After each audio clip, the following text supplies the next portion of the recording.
But yeah, if you're just joining us, if you're one of the first early birds that catch the worm, what is good with it? I'm going to give a little minute or so for people to funnel in. You guys are excited for this PR reveal. I can tell. But before we get to that,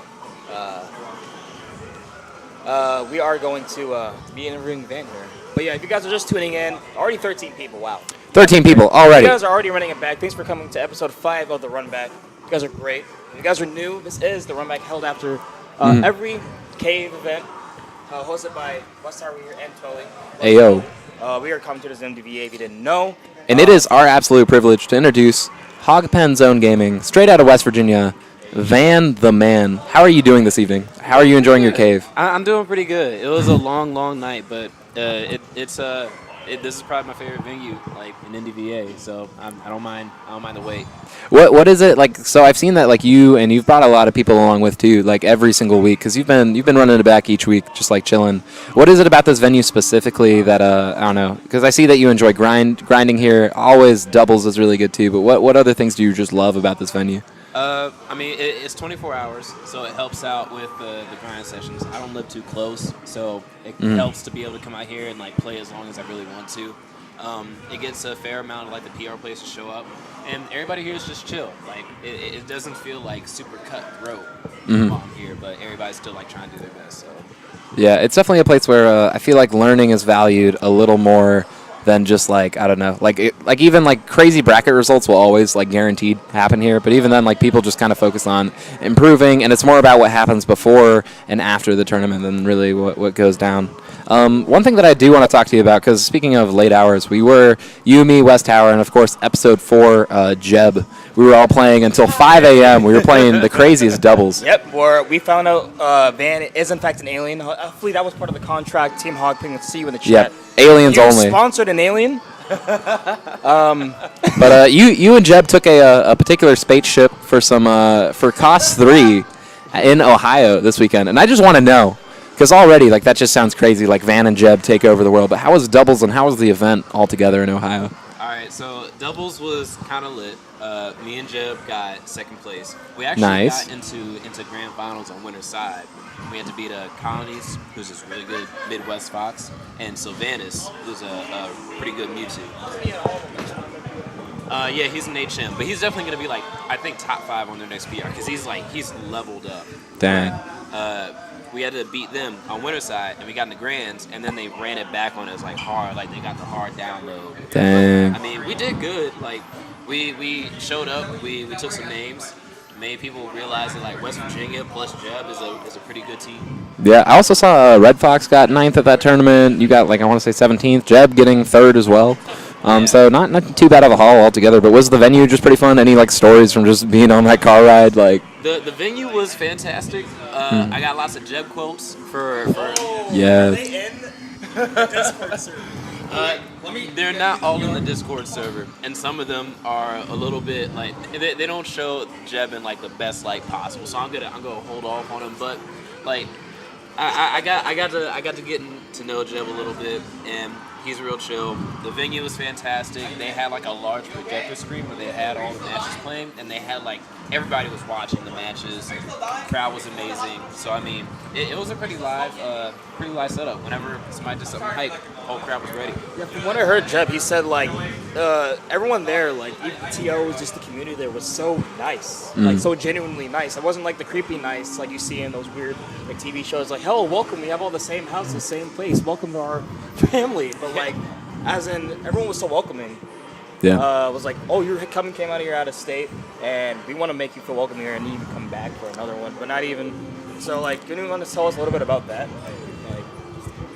Yeah, legit. I mean, even the base stuff, seating everything to make sure that there aren't any regional conflicts and pools and stuff like that. They were down to do all of that. They helped to make sure that all of us were seated properly skill wise.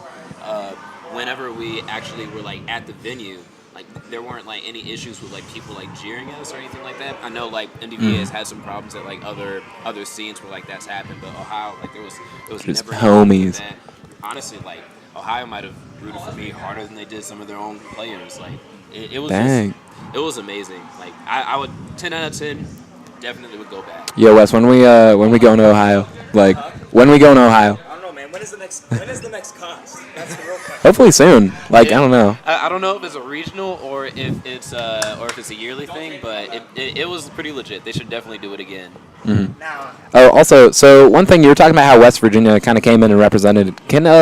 You were definitely the first person that I ever welcomed because you travel so much and travel such a far distance that I met from West Virginia, and every person that I've met from West Virginia since has been absolutely a homie. I don't know if that's representative of everyone in the community, but describe the West Virginia scene a little bit for those not in the know. Well, we used to be pretty big. We're kind of small now, but we used to have weeklies mostly centered around like our college scene.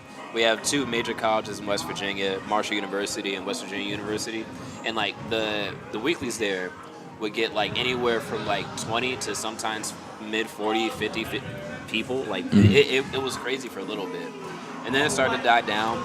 We're kind of struggling right now, which is why like we're starting to come out to MDVA to go to other tournaments and like level up, like find some people, meet people, and get them to like come out to our weeklies whenever they can and stuff like that. But we're definitely close. We're tight knit. Like everybody in the scene knows each other, and I can't think of a single person that I actually would say that I dislike in West Virginia. Everybody, even the people that play like the lamest characters, I'm like, no, he's still a homie. Still a homie. Also, so one thing, talking about like the opposite of lame characters. Okay, so we were in 2017. You're out here winning tournaments with Ganon. I don't think we've mentioned that yet, because I know you on just a homie level too. But like, talk about what Ganon teaches you specifically as a character, and just like the journey that you've come across. I'm gonna see what happens because. No, go ahead. This man will be future sight with the reads. Okay? Oh yeah, especially with the 2020 vision. Like Jeb will be onto something when I think he's an alien, because these reads will be out of this world. But you can say the reason why you picked up Ganon because you were a Mario at first, but you want to go on why you started with Ganon, because that's kind of a huge jump, especially for tier lists.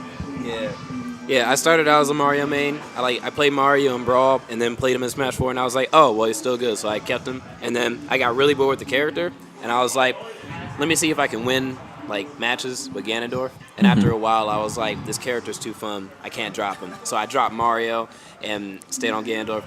I only really win like West Virginia tournaments. I won like a couple of Maryland tournaments, but they weren't like the most difficult ones. But it's definitely, it teaches you a lot about fundamentals, I would say. Like with Ganondorf, you have like honestly 3 tools that you can use throughout the entire match. And so it's a matter of like, okay, is this a tool that's going to work against a particular option that they pull out and things like that. So it's just like, it's like micro situations where you're like, are they going to shield? Are they going to run up and like grab? Are they going to attack? Which is like with other characters, but with Ganon, if you get like those 3-4 reads, that's a stock. Yep. And, I know that wholeheartedly because of Kirby Ganon. I went neutral 20 times, he hit speed twice, and I'm dead. Hey. Kirby Ganon. Yeah. Some people hate that matchup. Not gonna throw names out, but I don't know. It gets people going. It's okay. Kirby Ganon is either even or maybe Ganon wins. I don't know. It's close to even. Also, one thing that I do want to talk about though, I love watching your Ganon specifically in doubles, and we already talked about like teaming with Jeb, but like what do you like about Ganon in doubles, and what do you like about doubles specifically? Because you and I are both huge doubles enthusiasts. All right, so I'm a huge doubles fanatic. I'm one of those people that's gonna like push doubles as like one of the biggest things that you should do. It's like a side event ever. The main thing about doubles is like I spend a lot of time focusing on spacing and like putting myself in the right place to like extend a combo or extend a throw or something like that. So that's like the main reason that like I stick with doubles. Plus like it helps me not get exposed as much for having a bad character. Like, what do you mean? Ganon's a great character in doubles. Ganon is top 5 in doubles. Of course. he might not be top 5 in doubles, but he is definitely not bottom 5. And like his skill power, the things that he can do to like extend combos and to like rack up damage, it makes it so that it's not as bad as like having, I don't know, like a Zelda on your team, even though Zelda might be okay in doubles. Yeah, you're really versatile with like a lot of different doubles teammates. Anyway, I really like watching Hogpen's Parappa as well last week. That was filthy. But also, one thing that I want to talk about too, which is really similar to doubles, is commentary pairs. And just I always love commentary with you two. I think you might be easily, well, already free best commentator West Virginia, but one of the most underrated commentators even in our region because you travel so much. But what are things that you just enjoy about commentary as well? Because I love your commentary. The thing about commentary for me is that I feel like it makes you a much better player because when you're actually in the game and you're playing, you can't really focus as hard as you can on like certain tendencies of players or certain situations in which an option in neutral might have worked better. But when you're doing commentary, you start to see those things a little better, and then you can actually apply them to like when you're actually playing in the game. Like whenever I'm doing commentary, that's like the main thing that I'm focusing on, and so I guess it makes the commentary a little bit more fresh whenever I'm doing it. But in particular, I haven't done commentary as frequently recently just because I've been trying to focus on improving on my bracket performance. But like I'm always down to commentate. Like it's my second favorite thing about Smash other than doubles. But like it's legit one of my favorite things to do. All right. What I also want your opinion on is what do you think of possibility of, obviously it's going to be rough, especially if you were to branch out on this because tournaments would go so long, especially for only 3-day events, but like, because as the Smash community is growing, we're getting so much more into dubs. What do you think about triples or even quads becoming a thing? Because honestly, after seeing triples at Glitch and the notes the Megos had, I thought that was super interesting. It reminded me of other team games where I come from normally, so I want to hear your opinion on that. I am also a huge advocate for trips. Quads might be a little bit too hectic as of right now to implement, but trips definitely. Like at Glitch, we had a triple ganon team that we actually took there. And we didn't do amazing in bracket, but we had some sick combos essentially that we were working on, and like as we were playing it, like the synergy was starting to come together. I think that triples could definitely be something that could happen, but it would have to be something that happens like separate to like singles and doubles just because there's so many people that had to be taken up by the event. But I would definitely advocate for it over like crew battles and stuff because crew battles are starting to get kind of overdone. Oh, of course. I'm pretty over it too, honestly. Especially because some characters just do particularly well in crew battles. But I guess because we got a lot of people in here and they want to see one thing in particular, they do want to see a PR unveiling. So with a final question that I want to leave you on, Van, I think you were one of the people who are just like the epitome of like a Smasher lifestyle. Especially, I mean, you are on the grind. You travel farther. Like, you stay for longer than most people that live like 15 minutes away from here, and even then they don't want to show up. But like, you've been doing this for about like a year and a half, 2 years, and even like playing Brawl as well. But like, anything that you've learned specifically from Smash as a whole and just like through participating and just like going out to all these different events. I mean, I've seen you at Fantastic, Xanadu, at like the Cave pretty consistently as well. You've been to most of the Virginia like locals at least at one point, let alone West Virginia, going to Ohio, other tournaments. But what like things is just like, I don't know, just being so deep in this community taught you? The number one thing is probably that the Smash community is probably like my favorite community of people to interact with in general. Like everyone, like from like the dude in bracket that goes like 0-2 to like the top players. Everyone is so cool. They're always like fun to talk to. They're fun to like brainstorm and like play against. Like I don't mind playing against anybody like in tournament, regardless of like how good they are, how bad they are. And probably number two is patience, I think. Because I've been going to tournaments to a lot. I'm still fairly new to like competitive gaming, but like for the past year, maybe year and a half or so, I've been going to Smash tournaments, and I haven't seen the bracket success that I wanted to see yet. And some people that have like been newer to the scene have like had that success. But like I know that the improvement is like it's incrementally like getting better. So eventually it's going to stack up to the point where I can like get that really good bracket run and like I can go ahead and like bust some people up. But until then, like I got to deal with patience and like deal with having the random night where I go like 1-2 or 2-2 and it's just not great. Well, anyway, thank you so much for that. That was so well said. And speaking of patience, though, we got a lot of patient people in the chat. So we are going to... they're not that patient, actually. Because it's going to be hype. But anyway, thank you so much, Van, for being a part of the show. Definitely having you back on for more time, for sure. Right. Thanks, guys, for running this. Shout-outs to the sponsor, Hogpen. Of course, giving us the host. Shout-outs to all my TB guys, the Token Black crew. I'll see you guys later. Also, where can they follow you? Oh, yeah. You can follow me on Twitter, @BlazingCoolio. It's kind of an odd handle, but Oh, I've had it's it for sick. a while, so yeah. All right. Thank you so much, man. Man, the coolest Blasian you know. Hog Pens. Van. Honestly, give it up. Give him a follow, too. I mean, one of the just genuinely nicest people that we've had the pleasure of knowing because of this beautiful community. But speaking of which, man, we got 20 nice people that we are going to be unveiling on this PR. If we could get a graphic in the background, you can already see it up here. Yeah, I'm kind of mad because I saw it, and I wanted to save it for when, like, we both saw it together, but hey, man. I saw it, but I haven't, happen. like, given it, like, that close of a look. But, oh, my goodness. Yeah, the theme turned out very well. I got the behind-the-scenes look, but I don't know if they can see it. Yeah, we may just want to throw it, not even in the green screen, but just, like, in that front. looked really good. Jeb did a damn good job. Let's go, Jeb. Like, all right, cool. Yeah, you guys can see it now. So, rounding off, Wow, man. right here. Can you let us, here. Can you let us know who the number one is and what character we have? All right, so number one, you have the Bastion main. Well, not actually in Overwatch, but you have Wadi, number one, of course, doing solo at every single tournament. ZD was kind of getting a run for his money, especially at the beginning. I don't know if the... Did you move up or down? I don't know if the webcam went off or not. Or not the webcam, The audio. It's sounding a little less loud. This is a PR for Ants, LMAO. Yeah, we're trying to make that PR all right, thick. anyway, so anyways, obviously, Wadi number one. ZD was getting a run for his money, especially at the beginning of the season, but it seemed like he kind of figured out what to do, and making ZD hate Rob, trying to figure out a character for that, which I don't think you need to. You're Fox. You can find your way from that. Hey, man, that's up for discussion. But yeah, you want to go ahead and say number two. Speaking of ZD. Speaking of ZD, I don't know if you're trying to transition me to number three or not. I'm tired, by the way. Thank you guys for being up so late. But we do have a man who undisputably is so talented, especially when he's playing hot that day. We have Pink Fresh, always a staple in the top five. He's been there for so long, but right now he is there at number three with May. Because, man, that Bayo will freeze you up and then will punish you hard. So, glad to see him. Also, one thing to say about the characters, Pooty and Jeb talked about this. I feel like they should have had B. So a lot of these people, sure, like it works out. Actually, some of them are really good.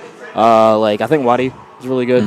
But for the others that are really weird, or like the Zarya one, because the reason I heard behind it is because he uses pink Yoshi and she has pink hair, and I'm like, no. Anyways, number four. Yeah, number four, we have Rimsey with Tracer, and I was thinking that was what's going to be it because ESS, Tracer have similarities. They're both quick on your feet, and definitely going to be there. And I actually like the in-between where they have Grandmaster, Master, Diamond, all that stuff. I didn't even notice that. That's sick. That's actually a nice touch. Jeb the man. Jeb with the touches. Also, shout out to Pooty Tank, too, for kind of championing this idea as well. I mean, granted, with how much Wadi be playing Overwatch, as well as a lot of the cast on here, I guess it's somewhat fitting. But fitting with a number 5 place right now, we got Seagull Joe. The Seagull Joe? Yep, in control. He's got the little pocket Diddy and the DK at the bottom, so too. far he's been in control of the top 5 for the past, I don't even know how many PRs. In control of, like, every Xanadu, too, man. Yeah. Always performing. He's extremely consistent, too. I think something that we don't talk about enough with Seagull. So, another bump up on the PR2, man. Promelia is sitting pretty at number 6, right outside that top 5. So proud of him, by the way. Putting in the time, one person that you talk about coming from the bottom, now we're here. Oh, yeah. And making it all the way to top 6. Like, just progressively moving up, getting further each time. And I wouldn't be surprised to see him in the top 3 sometime in the future. Hey, man, I'm calling it. Oh, of course. And calling as we see him, man, one of the people that call the shots on the panel board, which I do want to mention, we have Kree, Tantalus, Remzi, Seagull, and Zephyr. And I believe Promelia will be stepping up to take Zephyr's place. That could be right, that could be wrong. I don't know. But nonetheless, man, calling the shots, we got Zephyr chilling here with the little Mac. I think Soldier is probably the most perfect one on this list. Because if he is not your dad and he was not Soldier, then I don't know, man. He's not a young man anymore. Anyways, on to number 8, we have Rags. Putting in countless amount of work here in Nova. You can never sleep on the man. He wasn't here tonight, but pretty sure if you're here, he'd have been definitely a contender for top 4. Yeah. McCree pretty fitting, too, honestly. That's a good one. And then especially with his new facial hair, man. He'd be real lucky on McCree. Anyway, We got Young Dex as well, man. Showing, too, I mean, it's worth highlighting in the bottom, too, man. He has the Roy and the Marth as well, but that Corrin has boosted him up to that. Actually, he's still saying the same at 9th place, but honestly, Dexter, top 10 talent, he has just been... especially seeing him perform well at Fantastic as well was a big tournament that I saw him perform at, and also just so many Xanadu's too, man. Yeah, he's still a sleeper. People don't realize how good Dexter really is. But I don't know. We'll see, especially if he starts going out to more stuff. We'll see how we'll do. But number 10, closing out this top 10 is the Black Yoshi with the orange Bayonetta and with Diva. I like that fit, honestly, too, as Diva. I think Sommer would have been perfect. Just saying. Whatever works.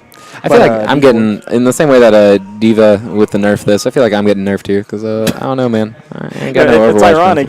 Actually, it's super ironic. Because people are asking for those nerfs. Anyways. And sitting at number 11th as well, we got Arctic Fury's own Iota. Iota moving up a lot. I think, getting a lot of like consistent second place finishes here at the cave as well. Always doing great in doubles as well. But man, that Wario, and he's been like really. I think this past PR season, we've been seeing his Mewtwo and his Lucario co-mains, even like a Samus sometimes, like out of the blue. He's been using those in winners bracket, and he's taken quite a lot of names so far. So good stuff for him at 11th, and then number 12th, we have Pootie Tang as Junkrat. I can kind of see it. I can kind of see it. I don't know if his personality or even unless he had a really rough day. Well, then maybe he comes home like looking like Junkrat. But otherwise, he's very dashing, man. Otherwise, number 12. That's moving up, I think, 2 spots from last. Yep. Or 3 spots. Talk about moving up spots. Not even on the PR last season, but sitting at 13th, we have the Scarlet Rift straight out of F-Berg. It is with, I don't know, it's such a pleasure to announce this. At sitting at 13th, that's like quite a high placement as well. But he has a lot of high-scoring PR wins as well. So Scarlet, man, I don't know, doing pretty well. Any thoughts? Scarlet's very scary. If you run into him in bracket, and like I said, here are these Nova tournaments, because he be coming up from F-Berg, almost always guaranteed that top 8 spot. If you run into him, very bait and punish, very... not only is he bait and punish, but his pressure game is so good. He knows how to utilize the tools of Sheik so well. Yeah, and I think especially he's debuting at number 13th, but I think he's only going up from there too. Viceroy said in the chat, he is very zen. You know, like he is somebody who he does kind of get like agitated, but I've never seen him super flustered or shook. So honestly, great job by that. And also, speaking of great jobs, we were talking about it, but great job on the power rankings. Jeb elected to make this. As I said, Pootie came in with the Overwatch theme, but Jeb came in with a beautiful. I don't know. Say what you want about like Overwatch on a PR thing, but I think just the graphic like looks nice. Yeah. So and he's been looking nice as of recently too. He's been using the co-main with Bayonetta, putting a lot of development into that this season. But also, man, the Lucas is already still crisp as well. So and talking about a Sheik that puts on pressure, putting you in that disadvantage state and does not want to let you go. We have Puppet. Yep. Lay Puppet, dog. His rushdown game, he is probably the definition of rushdown in Smash 4. If you really want to learn how to play it. Yep. And honestly, sitting here at 15th, but one of the scariest, like, I don't know. Like, honestly, I almost feel bad about this placement because the potential and the talent level of Puppet. I think as of recently too, even I feel like he was even underseeded at this week's Xanadu as well because he made a pretty nice run through that as well. But I mean, not too shabby, especially with how competitive this PR season is. And then we have the older brother sitting at 16th, Arctic Furies. Well, not Arctic Fury anymore. Former Arctic Fury. But now just Squirk.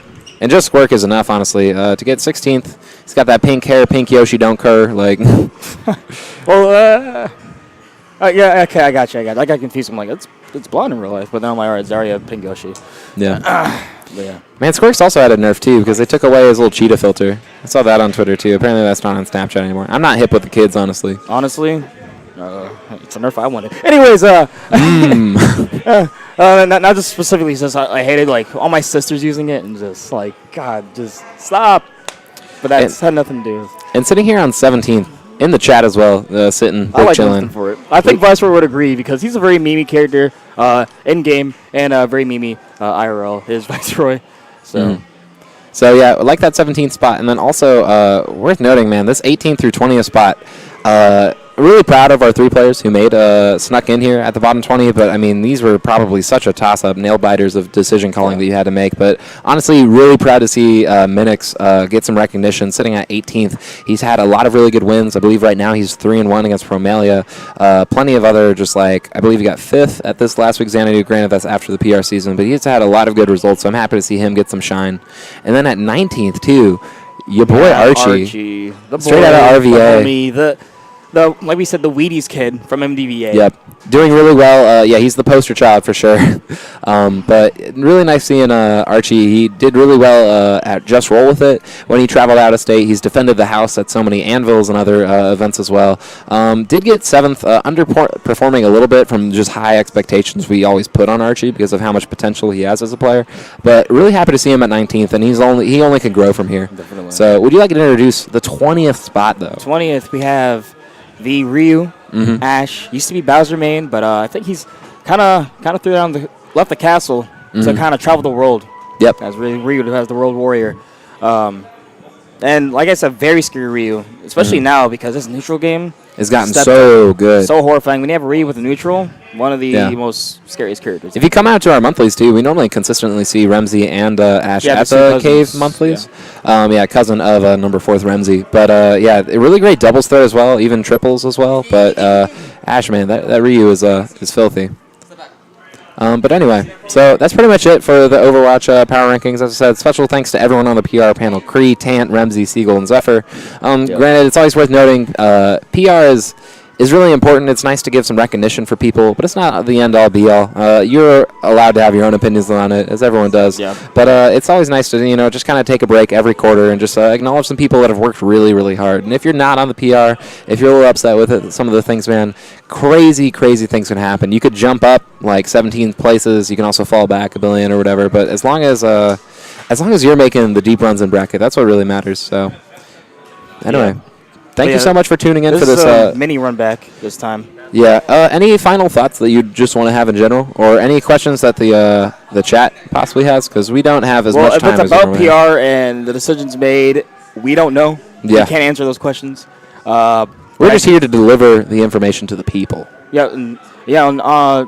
Answering Scarlet, like it's what we want to do. Like we want to do this for you guys. It's the reason why we started this whole show was for you guys. So. Thank you guys for being here, actually, because you guys are the reason why we did this. The reason why you guys are the reason why it's even on this show, which there's going to be a mini version, like I said earlier, but catch us next week where we're going to be talking about. We're going to have a fully loaded baked potato. It's got the bacon. It's got the cheddar cheese. It's got the cheese. It's got the. Look at it. It's going to be an appetizing pizza of just I don't know. Just we have a lot of content to cover. Also on YouTube specifically, if you want to see some WesTweli commentary, we recently did do the Arcadian. Plenty of other top threats, and if you look at VG Bootcamp, actually were super nice, and they actually uploaded the videos of the Arcadian. Pretty sure there's other Arcadians that aren't even uploaded. But if you want to see the top 8 that WesTwelian took over, that was pretty fun. And then if you want to see just consistent, just awesome, awesome content, we do have the K Fairfax. Please give him a follow. And if you want to see just some more vloggy stuff, if you want to see just like former episodes of the Runback, we definitely have them on our WesTweli YouTube. Do you know the actual handle of that? It's just WesTweli. Just WesTweli. If you look that up, that should be one of the first things to come up.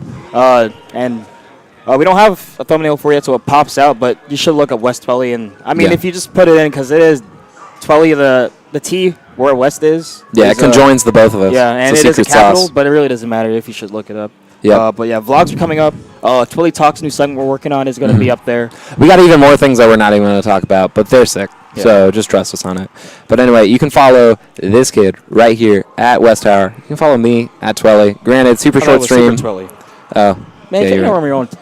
Look, man, it's real late. Yeah, honestly, it's real late. So we're going to let y'all sleep. We're going to let me sleep and take that long ride home to Fredericksburg. So congratulations, everyone, on your pre-hour results. And granted, tune in to us next Thursday after the cave. And tune in for just brackets in general. We're going to make up. We're going to make up because we skipped last week and we had a short one this week. Yep. We got you next week. But we'll always be here for you guys. So thank you guys so much, and enjoy the rest of your evening, y'all. Take care and have a good night, guys. Later.